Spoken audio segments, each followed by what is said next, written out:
there. Welcome to the second episode of the TOD. For those who are watching us for the first time, this is Agnes. And Karendi. And this is where we explore ways of bridging gaps between the teenagers, the parents, and the teachers.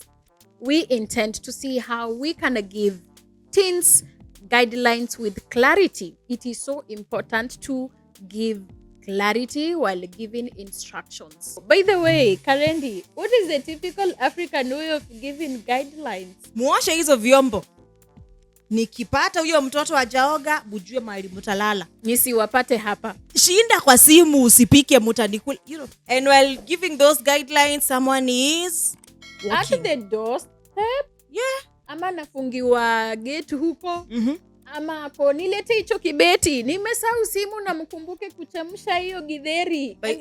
The guidelines look like by the way, I've just true. Remembered that you guys need to do this and the other. It's not actually, it's giving, it's not important. True. Ni mkikumbuka hata mimi ndio nakumbuka. Hata mimi ndio nakumbuka nikienda. And there is another one that nikipata hii kazi ijafanywa, nisipate mtu hapa kwa hii nyumba yangu, mtafute kwenu. And I don't know.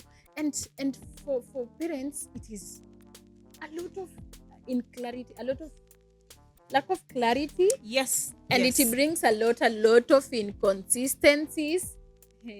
Sijui kama ushaiambiwa na muoshe vyombo. Na mufanye nini? Kwanza, let me tell you, I know my mom, there's one thing I used to hate about being told what to do when my mom was living, because she's a typical African parent. So alikuwa anasema, for example, she would say, mwende kwa duka mununue ABC, mupike githeri, mufagie compound. 3 things have been said, zifanywe. We are 3. Bad thing is, I am the firstborn. We all know kwenye Kiswahili ni kiambishi ambacho kinasimamia nini? Watu wote, kila mtu, wingi nam wingi kinasimamia wingi. Sasa akisema as a firstborn, definitely you know who is ni nani? Kila mtu. But akikuja jioni ni firstborn. You see, like for me, take those 3 examples of what mama said, mfanye hizo vitu vitatu. Me, I would be very reasonable, by the way, and I would give credit to myself. I'm the firstborn, therefore I'm going to do the hard things. Nitaenda kwa shop just in case mtoto asigongwe na gari. Nitapika mtoto asichomeke. And then I assume, because sisi wote tuliambiwa yeah, these other 2 hawawezi kushindwa kufagia.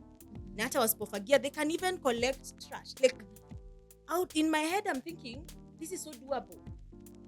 And I go on with my business because there's so many other things to do. I'm supposed to read my books. I'm supposed to play, which was top of the list, of course. Lazima kwanza tucheze, alafu vyombo we make time for tunaosha. other things. You know when she's coming. Ndio vyombo zinatolewa. Tukianza kukumbuka kuna giza. You know, and so me, I would just make sure I do the 2 things that I think are the hard ones. Wacha mzazi akuje. And I felt it was very unfair because haoni nilifanya nini. Hata angeniuliza umefanya nini, ningemwambia I've done the 2 hard things and this is what I thought, because it was not clear. Nilijijazia. But I would be asked, wewe ndio mkubwa. So ni kwa nini hakujafagiliwa? And okay, you can't even talk back to an African parent. Yeah, sure. That is very disrespectful. Nani unaambia nani? And so you keep quiet and you live with it. And it becomes a habit every day. Yeah. And that has some effects on you, even when you grow up. And you know, for these parents, they think that they are teaching you responsibility. Yes, but you can still, yeah, sorry. And yeah. I know I can relate. One time, niko home pale kwetu Shago, and you know, kuna ako kamti fulani, my dad is so huge on kupanda miti. So kuna kamti alikuwa amepanda hapo tu kwa compound. And so we're at home with my brother. And so he says, as he leaves, so I have definitely, as a girl, you know, house chores yours. The boys, wao ni kucheza huko, and they do their thing. And so he gave him instructions that a fence, so that kuku and mbuzi awatakata huo mti. And so what happens? Yeah, we played, my brother played, and we did every other thing, but I did my part. and in the evening and remember, he's a very strict dad, comes home and from the gate he can see hakuna kazi ilifanyika, so kabla afike the face and I'm wondering, wait a minute, what have I done today? Okay, I have cooked, everything is done, so I'm clean. I think everything is done. And actually you're waiting kusifiwa, because you're thinking hata nimechoka, yeah? By the time he's coming, supper is ready. Yeah. Good girl. Hatukuwa wakubwa, by the way. So the first thing is asking, mbona huu mti nilisema ufensi hujafensiwa? And I'm like, my brother was supposed to do it. Where were you? And I'm wondering, wait a minute. Si hiyo kazi haikuwa yangu? No, hiyo kazi ilifaa kufanyika. And by the way, do you know what he did? Alituambia mtafence. You know what time it was? At 7. Around there was darkness. And then my grandmother was like, hapana usitume watoto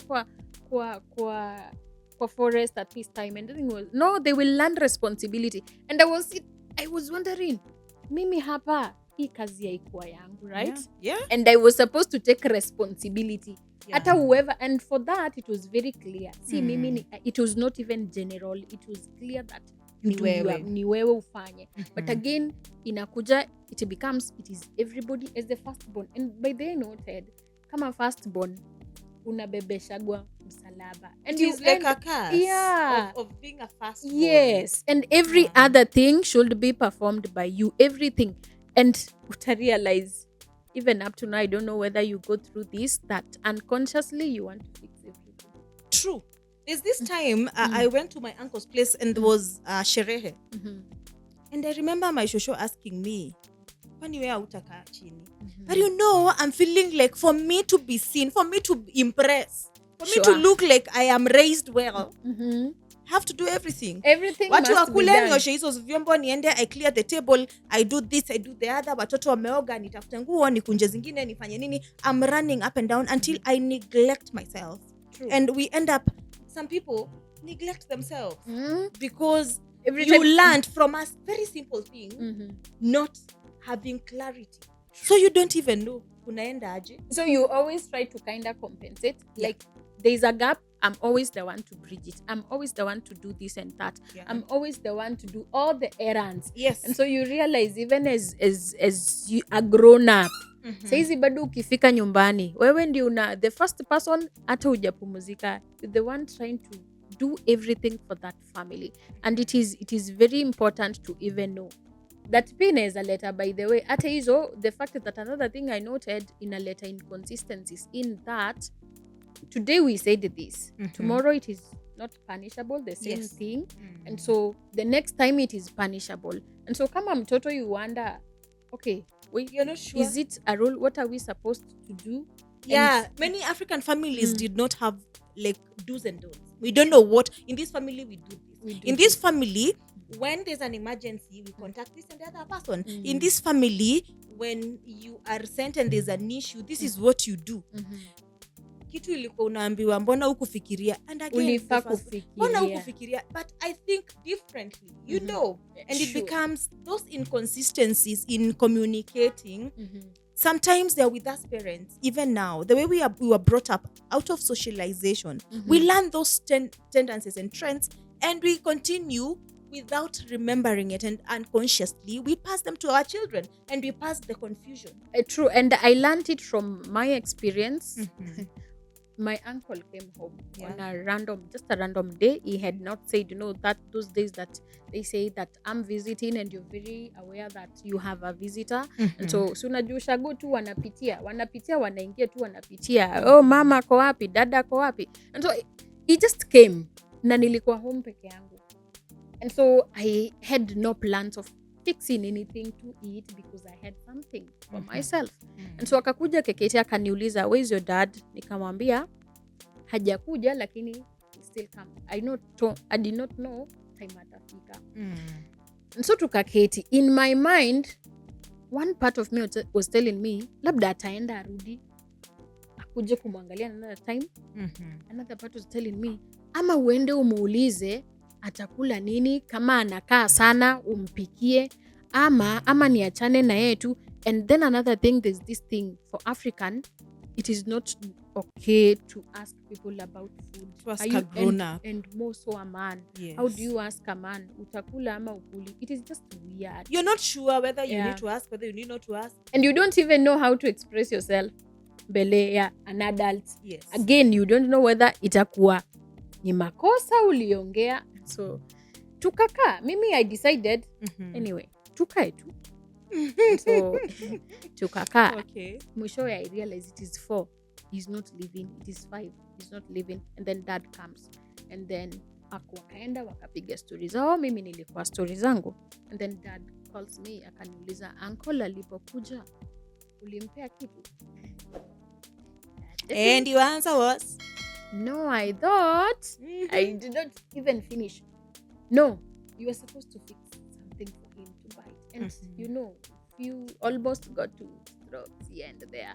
But then I was lucky that day. Sijui aliguzwa na roho. Akaniambia, and the next time akikuja unamwekea food. You see, I don't know kama next time mwingine akikuja, what should happen. It should be so clear in that every time someone is coming, fix something. Because it's not communicated. How are you supposed to know? It's not communicated. You realize, like, even for you, in those homes, I can relate. Someone comes one day, you give them something, it is okay. It is okay. Another the other time, someone comes, you don't offer them anything, it is still okay. Yeah? And then this other time, your mom decides or your dad decides, it is not okay. And you're so confused, you don't even know. And the question here is, in our houses, in our families, are there rules? Do we know what to do? Are kids clear on what is expected in this and the other scenario? And when they're not clear, do they have that room to be able to ask? True. Usikue kama ule mzazi tulisema going and giving instructions. I don't know why they always give them last minute. Na hata kama unataka clarification, jameni, who are you asking? Alienda. Na akienda, remember, anajua ki uko job, anajua, I gave them clear instructions. Everything is done. Nilishasema kila kitu, and then they are coming home and they expect you to have met the expectation. Everything was done, but then ilikuwa inafanywa lini, nilisikia wapi, mpike chapati, mam, ujapata hata opportunity ya kusema hakuna unga. Utapisemea hapi na alienda. And you know, what parents don't understand is that kids don't understand the stylistic devices. Hizi za kizungu, they have not gotten to a place where they're learning. Like ukisema opposite of what you meaning, they're supposed to decode that. For example, a good example, mulishe mtoto. And so kids think literally. So unashangaa, okay, tutachukua food sisi wote, unampea, mwingine anampea, mwingine anampea in turns, ama what is supposed to happen. You see, there's no clarity. And nobody will be held accountable. And that is why parents wonder, mbona wako shule and they're doing what is expected, na wakiwa nyumbani, I'm struggling and it's just one. True. Parents, we give instructions, and very, very clear instructions. And one of our administrators, by the way, says, every time you want something done, kuja assembly, hold an assembly, give them clear instructions. True. And sometimes we ignore it and we are like, every time it's giving instructions, it's giving guidelines, it is kwani tunashinda tukiwaambia. Tukirudia. Yeah, tunarudia the same thing. We are teaching them irresponsibility. But then she says, every time unapeana guidelines, make sure that they are very clear and do not get tired. And by the way, I noted something, that everything she wants it done, it is done because alisema. And so when she comes, everything was done because anajua nilisema, and it is so easy to follow up. It becomes very easy to follow up. And even when she's not there, ukikuja hapo, utaambiwa tuliambiwa hivi na hivi. Na and it's clear. Wakati hazijakuwa met, there's always a good reason. Is this example, like, let's say on a weekend they're supposed to do trap. Yeah. It becomes so easy. You realize that time she said that, we realize that all the kids on a Saturday you are on duty, watoto wote wamevaa tracks, and it is so easy. Mwenye hajavaa teacher, it is for this and this reason. Yeah. And it becomes easy even to obedience again. They become very obedient easily, and easy to even guide them. So in that in mind, is it really that our teenagers are disobedient? Or is it that they're not clear or not exactly supposed to be done?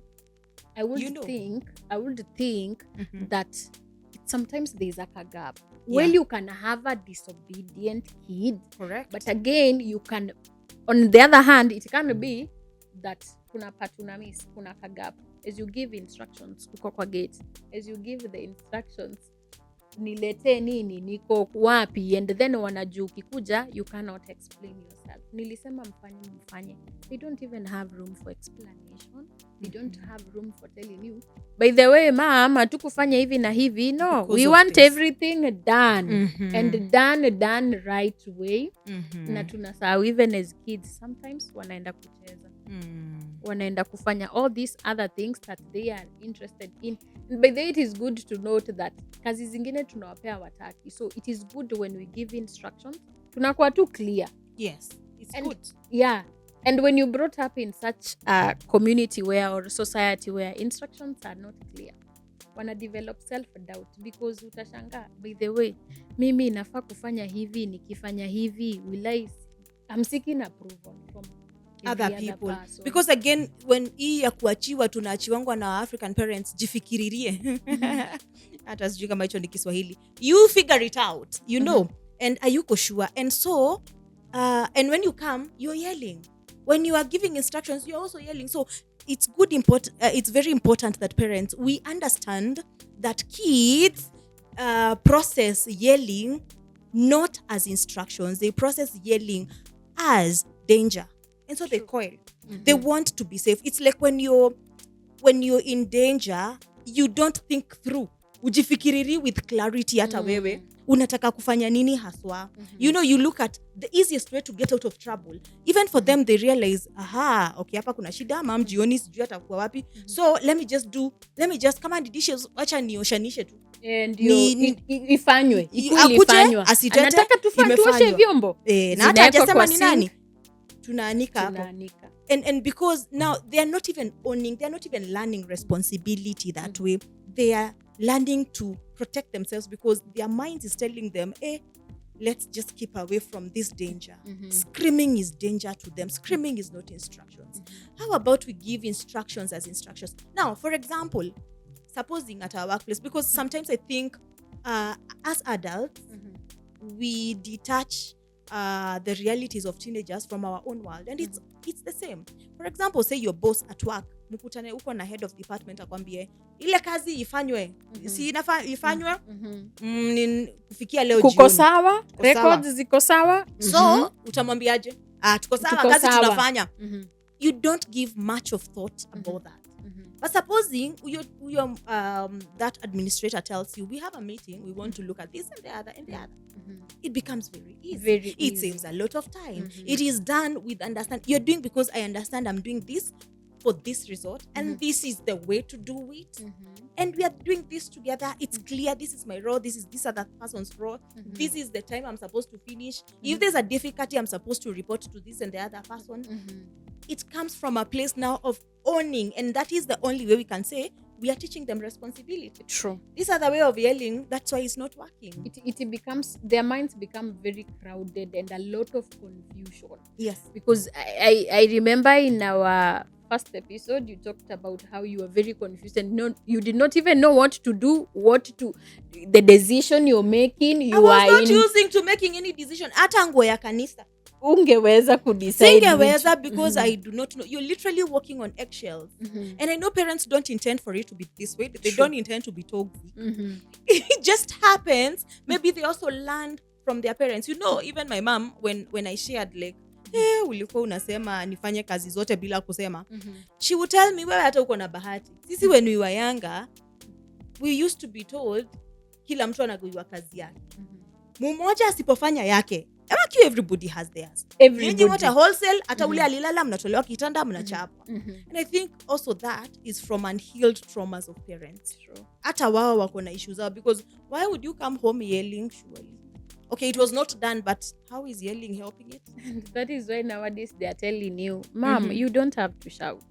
You can communicate without shouting. And it is very true. Yeah, true. And when they tell you that, you imagine they're becoming disrespectful, which is not the case. It is not the case. I think they're trying to they also want to belong. They also want to be part of that family. But again, there's this thing that shouts in their heads, we are not safe here. This I don't want to be too close. I don't even know how to interact with mom. And it hurts. Because even at teenage is where teenagers really want that sense of belonging. They want to be accepted. They want to feel part of a community. They even want, teenagers have the need of mentorship, by the way. True. Let's not decide that they wanajifanyanga wanajua kila kitu. Hawajifanyi wanajua kila kitu. They want to be guided. They really yearn to be guided. One time in my class, I realized that some students are so withdrawn. Some students, I don't know whether you've seen this. Mtoto amenyamaza sana, and then you have this scenario. They show up in your office.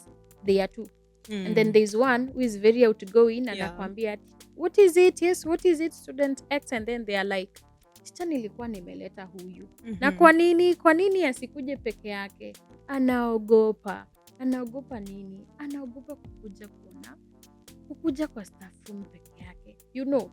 And they come from a point of a lot of low self-esteem. Na ukiuliza unaogopa nini, hawajui. Ukimwambia okay, what exactly? Unaogopa ni the exact thing. Unaogopa ni kuongeleshe vibaya. Unaogopa ni sikusikilize. They don't even know, because they are from a place of, I don't even know how this adult is going to react. True. So wacha tu niweke distance yangu. Wako flight flight, is it a flight mode? It's that one, that hormone ya flight. It's called what? Oh yeah. They are trying to run away, and they want to be safe. They want to keep their safe distance, just in case you react in a contrary way. You are not predictable, so and that makes them over dependent on one another. And that is, I think that is such a huge, it is so disastrous, because it is such a menace, because they become very vulnerable to every other thing. Most of the time they seek affirmation from their fellow teens. Ndio unaona wengine hata preps they can't do alone. They can't. Every time it is tunaenda na nani. But I know there are children who have, there are students who have never lasted 10 minutes reading anything on their own. They are not sure. Ninaweza hapana, nitamfanya makosa. Even 5 in the AM prep. Teacher, we are discussing. To discuss. Teacher, and every time, I don't know whether you've experienced this, you are reshuffling them, alafu wanasema, teacher niweke na huyu. This one ananisaidiaga. Sometimes it's never about that. It is how they cannot imagine doing anything, making a decision on their own. Every time it's 5 a.m., tunasoma hesabu na huyu, tunasoma hii na huyu, tunafanya hivi na hivi. And for that, you realize that academically, there's no performance. But this student's capability, unajua iko juu, and you always wonder, what is wrong? And the parent is always trying to solve it from up there. Yes. Mzazi angali roots, angali shida imetoka wapi. And it is actually from a very small thing, something as small as not being very clear on what you're saying, not being predictable on, I know this is a mistake. Mama hata kinichapa mimi hata sina shida. And you've seen them in school, by the way. They know when there's clarity. Mimi hata ukinipiga, I know nilikosea. Please punish me because nilikosea. Kama sijakosea, they'll explain. They say, there's a misunderstanding. This and this happened. So now, if you don't listen, you see there's a behavioral misfunction or a problem with the behavior of a grown-up that has spiraled from very far. True. And something very small that can be fixed, that is not being clear. True. And you realize some of us, even at 30, at 50, you still consulting your parents. Mom, what should I do? Happily married. Where should how should I handle this? They are not independent. They are always going back to ask. Very unsure. Petty, you cannot make a decision on your own. And some even, I have a case of one who was easily triggered. That's another thing. And I did not know where it was coming from. And I was very new in that class. And I noted other students were complaining that, teacher, huyu hata ukimwongelesha aje, we tunamwogopa. She's always very abusive. She can become very, very aggressive. Even something like, hey, unakaa smart. It goes really, it takes another turn. And Mbona unaniambia najua. Yeah, and some very nasty things. And I realized that they did not know. They wanted to safeguard their space. So wanataka usiingie kwa space yangu. Niko smart, mimi nikae niko smart, don't tell me anything. I don't want people who get into my space. So wanaingia kwa world cow, and the only way to protect themselves ni kuwa very, very aggressive. And they're suspecting everyone. Yes. Wewe utareact aje, wacha tu. And it becomes quite overwhelming for them, by the way, that they cannot handle anything. And some even become rebellious. I don't know whether you've had an experience with a student who is rebellious. Yeah, sometimes they become rebellious because they didn't have a place to express themselves. So I have all these things, I want to try this and the other. So they just become rebellious. Wanajaribu tu kitu yote. Anything, the bad, the good, and they don't care anymore. Because they know hata ukifanya kitu mzuri bado nitapanishiwa. Nikifanya mbaya, yeah. So what do? Let's stop caring. And let me do that you're telling me not to do, so that I'm used to being punished. I'm used to all this. And so wanaona every time hata kitu kidogo, there is this one student alikuwa na walimu akimwambia kitu, every time ako like sitafanya and very loud. Siwezi fanya, and it is interpreted as being very, very disrespectful. And for some are even expelled from school, or rather suspended. And you see, for a parent, mzazi anaumia kwa sababu you must look for another school. Na kwa sababu hata ukienda hiyo shule nyingine, you're transferring the problem. The problem is still not solved. It's within, and it gets to a point that I remember that student told me, teacher, sitaki shule. I just want to go to another school. And I was telling her, but we have not solved the problem. The problem is still with us. The problem is still here with us. And even when you go to that other school, the problem itabaki tu ile. Now will you keep on shifting from one school to the other? No, you can't. And for teachers and parents, it is naona tu tunafaa kuwa tuna address aka kashida kalitoka wapi? Kwa roots. Tufike pale kwa roots. Kiswahili ni mzizi. Kwa mizizi. Yeah, and now again, when we are used to all this not being very clear and reacting when things were not clear in the first place, we have other category of teenagers who become withdrawn. They just shrink to themselves and they don't talk. They are numb. They show zero emotions.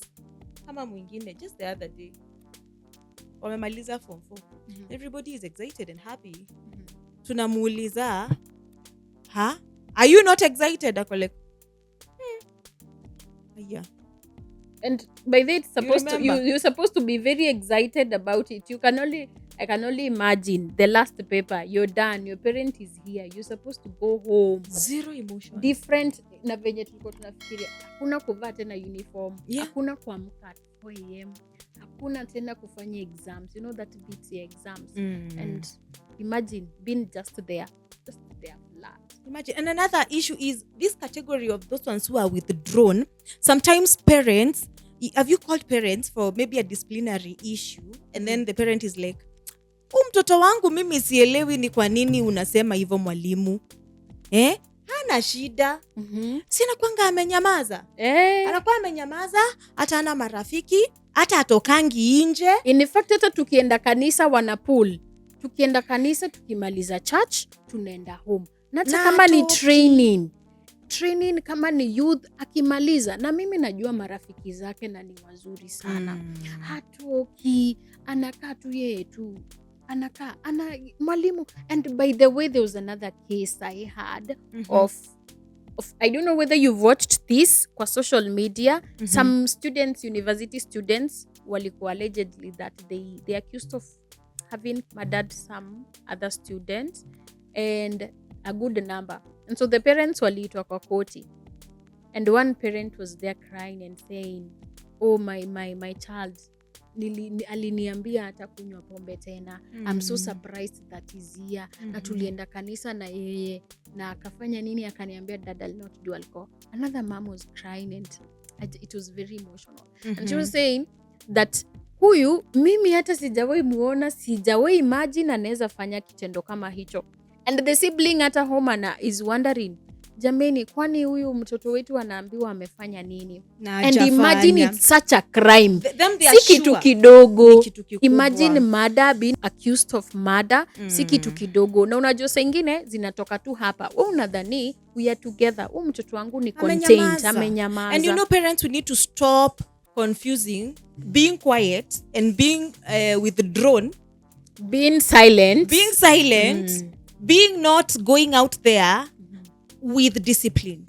They are two different things. They're not synonymous. Being quiet, being alone is not always an indicator of discipline. And many times it is not an indication of good things.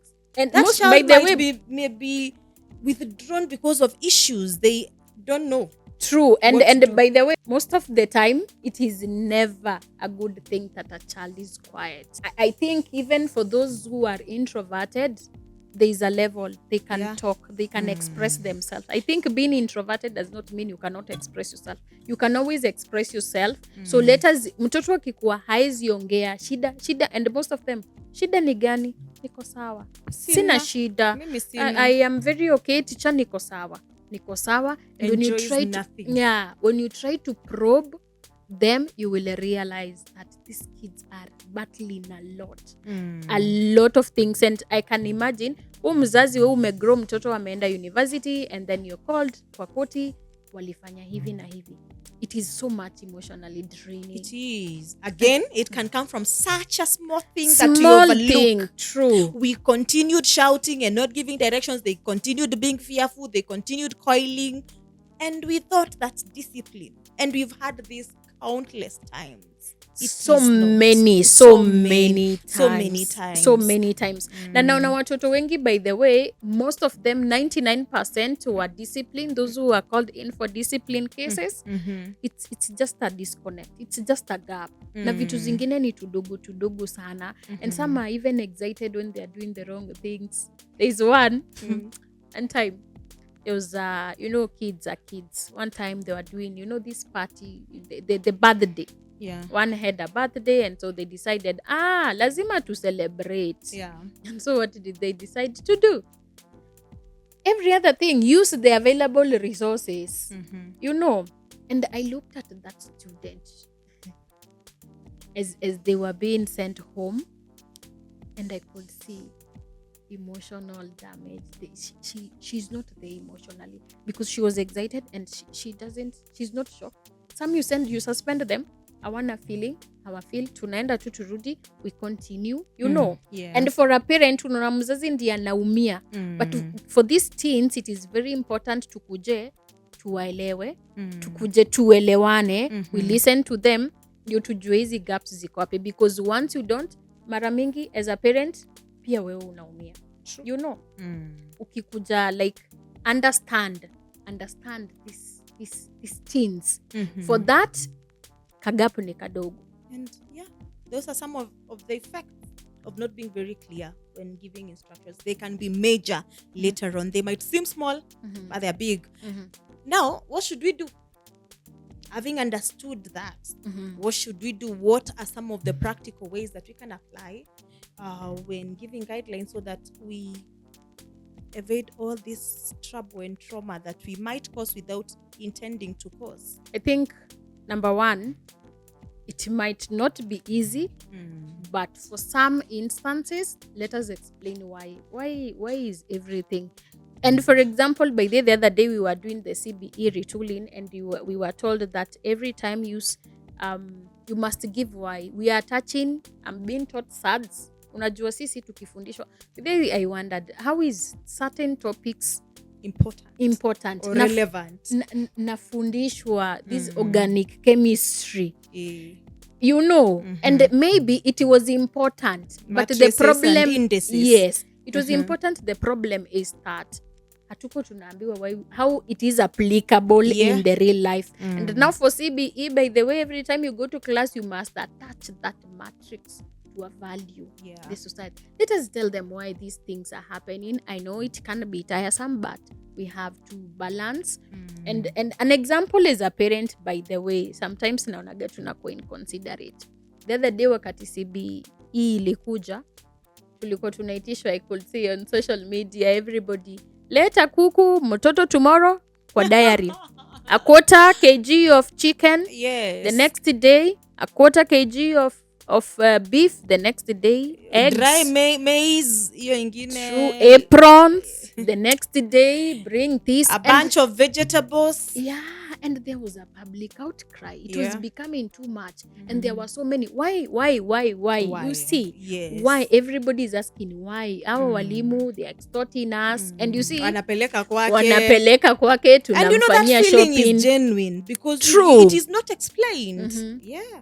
And I think for some, you go to when you go to the other side, you realize that when you sit, the parents and the school and the teachers, you realize, so walimu ilibidi waitishe because of this and that. Na sisi side ingine, as parents, na kuja jioni naambiwa nitengeneze saa. I saw one parent akitengeneza saa. And you see, holiday ni assignment ni ya mtoto, but mtoto izifanya, so it's the parent doing, so it becomes very overwhelming for the parent, know. True. And it is when that there's amicable solution, it becomes very easy. And you see, now the parent is allowed by the school to ask why, and that is explained, and they are okay, and now we are working together, supporting this thing that has come.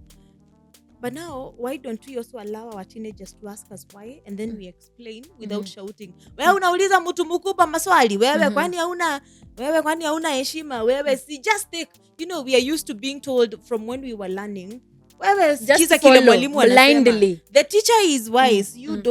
You don't ask, wewe fuata, kazi yako ni kufuata. And you see now, even with the way we are teaching, as you're saying, we have the probing questions. We attach the lesson to a question that we all are encouraged to think and find solutions. True. Instead of just sitting there and being told. So it's even coming from schools. When you see your kid parent coming and asks a lot of questions, asks, why are we doing this? Mom, please help me understand. Mbona tunachemshanga nyama? Si tunaweza karanga hivyo. Please just be gracious enough in as much as you're tired. Explain. Mbona unaniambia nipanguze viatu kwanza then ni polish? Explain. It is important for parents to note that from now henceforth there will be a lot of whys at home. It's not about to change. It is not. It is getting worse because in school, in fact, we were told that we automatically become facilitators. We allow them be. They're going to do discussions. They are going to, like, almost 90% of the lesson, it's them. Yeah. It's never about the teacher. The teacher is not the center of the lesson, No. and not the epitome of knowledge. True. What do you think we can do better? I think as a now, parent or a teacher? Yes, as we can also do meetings. We can do regular meetings, family meetings. Now, instead of this saying important things as if they're important, you know, things are important. Things may be important, but the way you say them makes the whole difference. Yeah. If I am saying a very important piece of information in a while I'm joking, you probably think I'm not serious. True. So it's as important as how you say it. So parents, can we, realizing that there's a lot of weight in how we react out of a fault of ours because we were not clear, can we try kindly to be having meetings with our students, just as you said in schools? We have assemblies and we say, do this, do the other, these are the timelines, and I don't expect anything less than that. We have class meetings, and it trickles down to class meetings where you tell them as a class, this is my expectation. They also express themselves. It is also important. And do you know? And we agree. Yes, we have to agree. And do you know, so that we move to with a common vision towards a common goal. And I remember one time someone was saying that they've lost a family because they've been so, like, they're so into looking for money, because every other parent wants the best for their child. And then what happens? Unaenda job tu wewe unajituma tena sana. Which is a good thing. It is a good thing. And because the intention lazy is should good. not eat. Yes. The intention is very good. Yeah. And so what happens? Ulienda ukaenda Monday to Sunday. Ukaenda kazi ingine, huwezi achilie your job because school fees is here with us. Economy and every other things, bills have to be paid.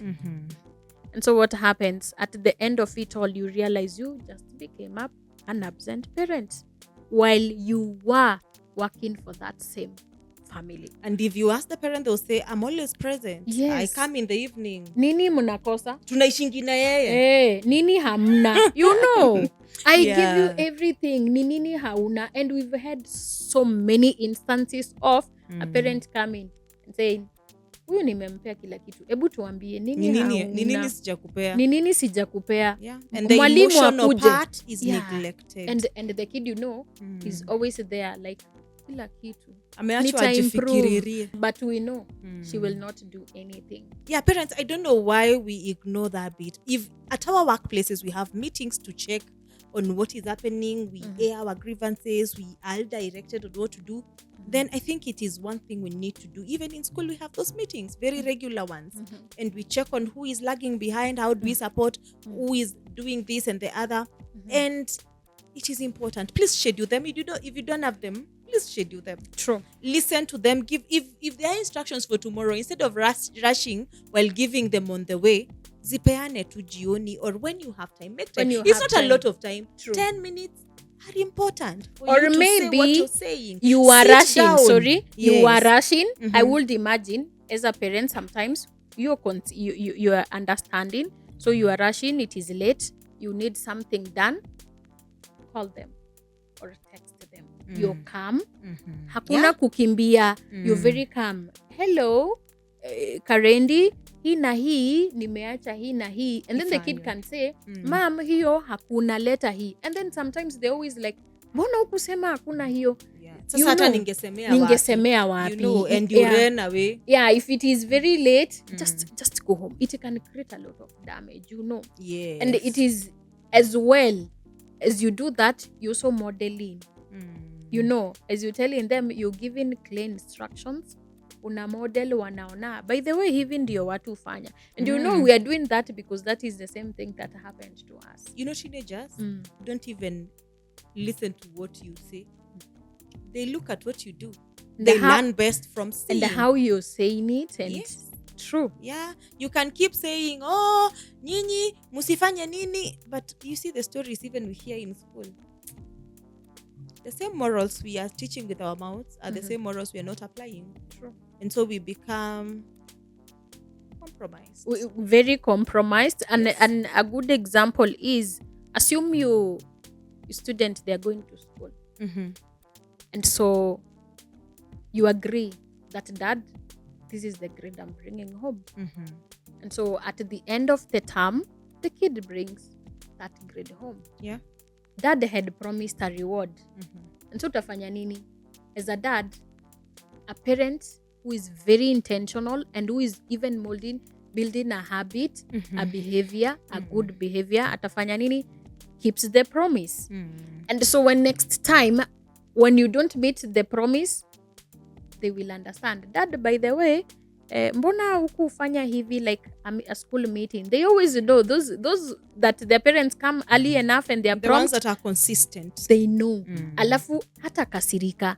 And will be like, teacher, by the way, mbona tupigie dad tumuulize kwani kumefanyika nini? Lazima anakuanga amefika by now. By now, is there anything wrong that happened to dad?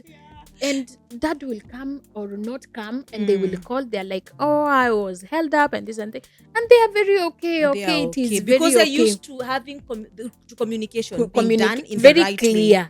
Now, that reminds me now of the other category, now the opposite of what you're saying. Those ones who there's a parent meeting and you're telling them, ni nani atakuja? They're like, teacher anajua hakuna mtu atakuja. Atakuja. Sasa. Na akikuja atakuja hata late.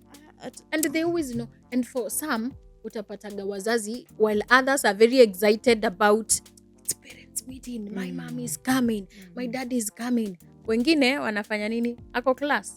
In fact, I have this certain girl in my class. She knows when it's time to be picked, the parent will come at 4. And so she will never be bothered. She's in class. Again, sleeping. the numbing we are talking about. Yes, Not sleeping. caring anymore. Because caring hurts. True. Because you're thinking, mbona nachukiwa na mzazi? You see, for them, that is not being loved. Because everybody else, mbona alikujiwa 6 in the AM? Kila mtu alikujiwa. Yeah, why were the parents here? Ama wale waninafanya kazi, sasa sitakuja. You know, so that what does that translate to in the mind of a child? And I'm not important. I'm not important, and that is why they will also be very okay with people not showing up for them. They know. They have no problem. When they get They married, have no problem. their husband can come 3 weeks later, and they have no problem because I don't matter to anybody. True. And then you start wondering, mbona tuko na watu ambao, and there is no self-love that translates to not self-love. They know I don't deserve anything. If mom can decide to come at 5 p.m. and by the way that hurts. And the parents, by the way, watoto wanalia sana mkichelewa. Kindly, if you can, try and even try to show up for those meetings. Imagine there's one student who was telling me, teacher, mama has always come for the meetings. Kindly this time call dad. Mudanganye tu mwambie mmesema it's only dad. It's a dad's meeting only. Because anamuuliza why he has never come for my meeting, and in fact hata ajui shule nasomea, you know. So kazi ya baba anaona tu have paid school fees, he has pocket money, but these kids yearn for the presence, you know, present parents. And so that it is consistency, you know.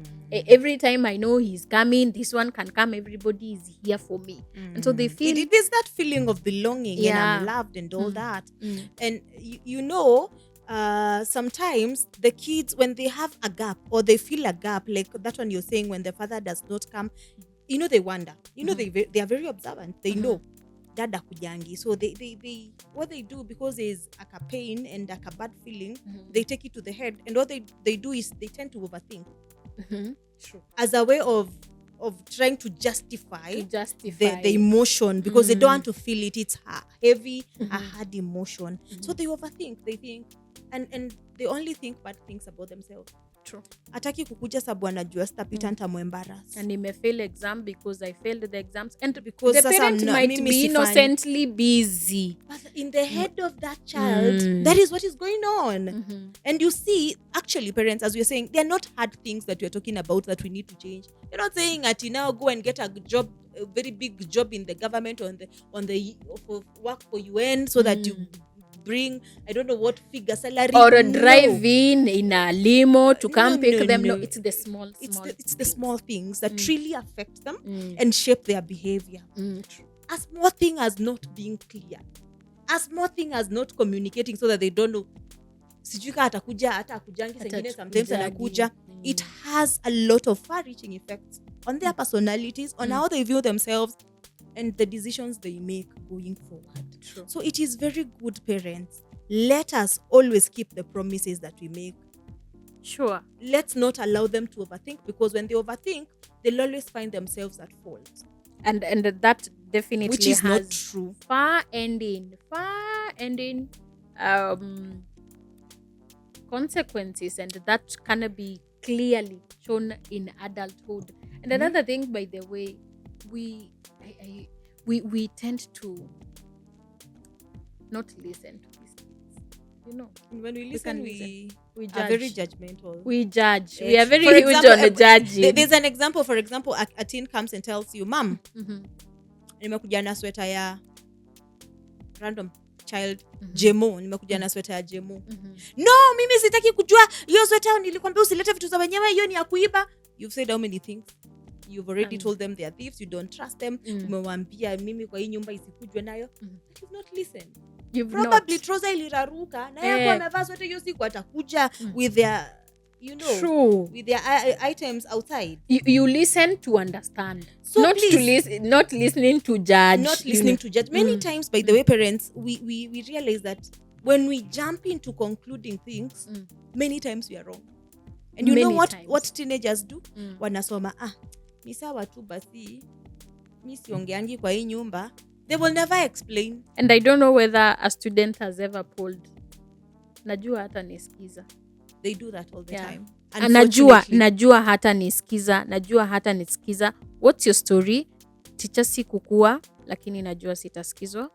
So wacha sikufanya, ikae. wacha tu ikae. And when you insist you hear that enyewe hii story ingesikizwa ingekuwa na Ingekuwa solution, different, ingekuwa very different. very And maybe different. hata hawakuwa kwa hiyo kitu that they are being accused of, but because she got tired of explaining herself and she knows she'll be judged, I am not explaining myself because I'll not be listened to, so let me just suffer, let me take the consequences. I'm okay in with silence. suffering. I'm very okay with suffering. Teacher ni sawa tu. Yeah. Wachana tu And it is nayo. heartbreaking, by the way. Hata usimwambie. Hata usishinde usimwambie. kumwambia. Sitaki story mingi. Sitaki Story shida. mingi. Sitaki shida zake. And by the way, when you ask the parent will tell you a totally different story. Atakwambia huyu mtoto alifanya hivi. Everybody has a story on their end, but we didn't bring these stories to a common ground for us to get a consensus and know what are we going to do. Moving on from here, tufanyaje sasa? And it's a very small thing. So the teacher is always left there. Niliambiwa nisiseme hata hakuna kitu atafanya. Listening to the parent. And huyu ni hiyo tabia yake alifanya hivi. Okay, everybody has a point. You have a point, I have a point. But you're left there thinking, if nobody you wants to listen to and the if you also other. listened, yeah. And teenagers, again, let us also listen. Let us also be respectful. In as much as you have emotions and you're feeling hurt, when your parent is saying something, usirukililie. Don't be, just be respectful. Hear them out. And then also explain your part of the story. They also need to be very patient, to learn patience, because even parenting, by there kuna mahali tunaenda class. We are learning together. We are all learning. Every day we are learning. Teacher, every day we are learning on how to handle these things. Yeah. Yes. So let them not imagine every time teacher unanifanyiaga hivi, and sometimes they are not even ready to express themselves. You asking them, then what is the problem? Upon every time you're doing this and this to me, they don't want to learn. One time someone was saying, by the way, hata mimi tunalana na nyinyi, hata mimi sijawahi hata the class you said that you are a class teacher, and the class that you had will never be the same as the next you will have. They're always unique. And so they imagine that you know everything, you're very perfect, and so you should handle them perfectly. Yeah. It is important to know even the adults are learning. Actually, even the parents, we are learning. And even if you've raised 10 kids, they're different. Very different. The first, the second, the third, they are all different. Very different. Yes. True. In terms of everything. In terms of behavior, academic capabilities. These kids are very different. You realize the first one is a doctor, the second one hata hataki kwenda shule. And it is that different. And as a parent, by the way, unafaa kufigure out a way ya kuraise hao watoto wawili with their differences. They're totally different and they're unique. And actually, as a teenager, they really want that autonomy. They want to express themselves as themselves. Yeah. Tusiwafananishe. Yeah. Let them be them. Of course, with a lot of guidance. True. And again, sometimes when we say this, sometimes parents overdo. Tunataka kuwa protect kabisa. Sasa wewe hata usiongee because unajua utajifunza kuongea vibaya. Let them correct them while at it. With a lot of grace and patience. Empathy, we extend grace to each other. True. Because as you're saying, we are all learning. We are all improving. We are all growing. And I think that is a conversation we can, as parents, let's just sit down and tell the teens, by the way, I'm learning. I'm not a perfect parent. Just like you are not a perfect teen, a perfect child, I correct you the same way. I am learning. And sometimes I make mistakes, but that is only if we are intending to get to a common goal. That makes them feel good. That makes them. And everybody is satisfied and everybody feels heard, right? Now imagine how many issues you've capped by only one small tiny thing. Being humble enough to listen, creating time to listen, and communicating with clarity. True. Just sitting down and saying what you needed to say. And that is it. And you have such a flawless and there are these kids, I don't know, you're telling me about that. They're so huge on obedience. They do everything on their own without even being controlled. Yes. And it becomes very easy. They take instructions. They can do everything. They can run errands for you even when you're away for a whole week. Yeah. You know, everything is being done right because they are used to everything is done, because all this time umekukipeana instructions clearly. They understand. They Now when we are understand. left, We do At this this and time, that. we are doing this. At this time, it's our own time. At this time, I'm reading. And I think we will not even struggle with the phones, the social media thing, because they know this is what is supposed to happen. Hizi vitu sifai kuona, and they know the consequences. And by the way, they are not happy hurting their parents. They are it's not. Only that sometimes you're not clear. They really want to. True. They're not happy, by the way. It's just that they are like, sasa wewe kama unisikilize, wacha basi tukae hivyo. Wacha tu tukae hivyo. And you see, when that happens, kuna pia when like those kids you're talking about, the ones that are obedient, they do everything, it's flawless in their family. A parent goes and visits such a family, anaona kitu mzazi anaenda anakuja na wafananisha. Nyinyi si mkue kama watoto wa nani? Watoto wa Karendi. Hao wanafanya, wanabaki nyumbani, nyumba ni safi. Mimi nilitoka asubuhi, uko tu kwa simu, nothing has been done. Vyombo zimeoshwa. Hata ni wavulana, si kama wasichana kama nyinyi. Sasa ona, sasa kila kitu iko kwa nyumba na hakuna kitu mmefanya. What is the teen hearing at that point? The teen is hearing, I'm not responsible. You don't see anything. What I do. There's nothing I've done. Even if I do what I've done, you've not seen what I've done. You've seen only what I've not done. And therefore I stop trying. So it becomes worse and worse and worse. Na unajua inafikaga shule, hata wanawa compare academic clinics. I don't know whether you've had the parent comes, another student ametoka, so si anaona what is happening here. Huyu mwenye alikuwa mbele alikuwa maybe a good grade and A, and this other kid akona C. Kwa nini mwalimu? Mbona na si mwalimu ni mmoja? Kwa nini huyu anapata A, wewe unapata C? Mimi sitaki grade kama hizi. Mimi sitaki grades kama hizi. What does the child hear? I can't. They are first class children, and there is me who is like 5th class. Imagine. And you see, one thing, like you've said, that kids are different. They are very different.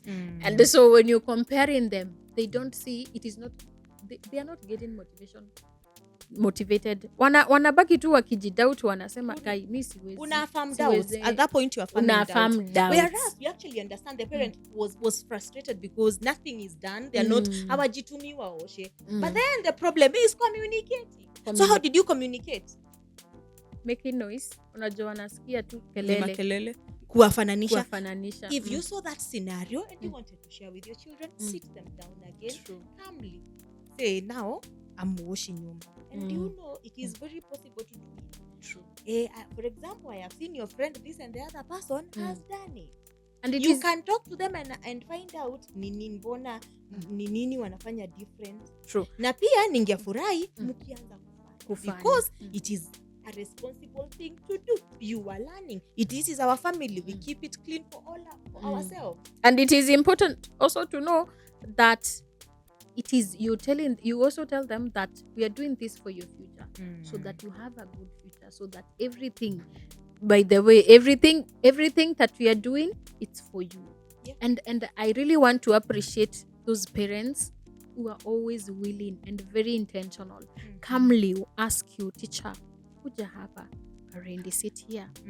And the teacher is here, and you ask him, sasa tuambie, una shida iko wapi, unaweza tueleza. And the parent is very calm, and they create such a good environment for such conversation. And even as a teacher, you're able to even tell them, by the way, your kid is struggling with this and that, it's not shouting.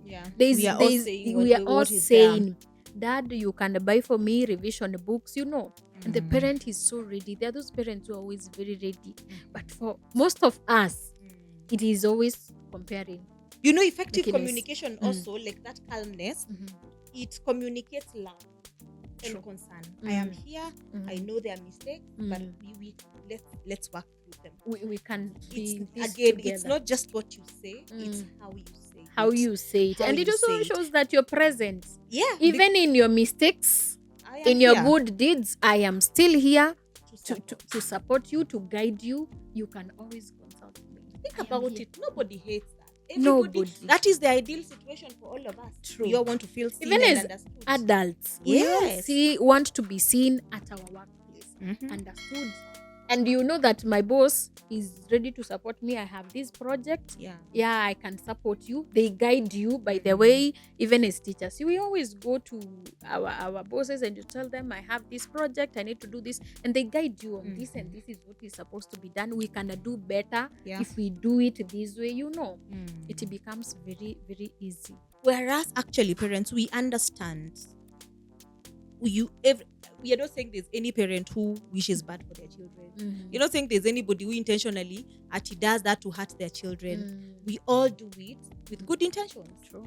We all do it with good intentions. We understand that, but we need to work on a few things so that what we are intending is also in line with what we are achieving, because the process also matters a lot. So that we are all aligned. We are all aligned. And communication is such a big part of it. It is. Please, let's learn to communicate, not to express frustration, not to bring out to make them scared of us, but to understand each other, pick up each other, and grow together, support each other. And to also show that we are together.